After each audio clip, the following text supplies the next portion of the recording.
বাদে 300 আসনে সরাসরি নির্বাচন হবে। এটা কিন্তু বিরাট ব্যাপার। 18 কোটি মানুষের মধ্যে 300 ব্যক্তি ফাইট করে, প্রতিদ্বন্দ্বিতা করে, সারা জীবন তপস্যা করে, ত্যাগ স্বীকার করে সেই আসনে বসবে। এখানে তো আমরা এমপি হইনি। প্রথমে এই কথা বলা যাবে না আমি এমপি হলে মন্ত্রী করা লাগবে, এটা বলা যাবে না।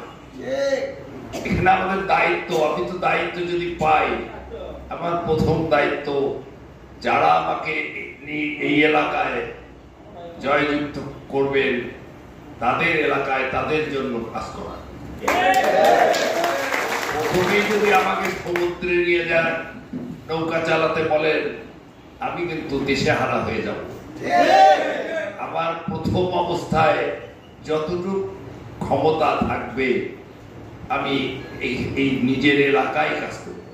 একটি অঙ্গ সংগঠনকে যথেষ্ট পরিমাণ সাহায্য সহযোগিতা করে আজকে দলীয় আনুগত্যের উৎকৃষ্ট উদাহরণ। বাবু ভাই কিন্তু আজকে গাইবান্ধা শহরের এমপি নির্বাচিত হবে এবং যারা আমাদের সাথে আছেন, সাধারণ মানুষ আছেন, দিন মজুর আছেন, রিক্সা শ্রমিক আছেন, শ্রমিক সংগঠনরা রয়েছেন, গাইবান্ধা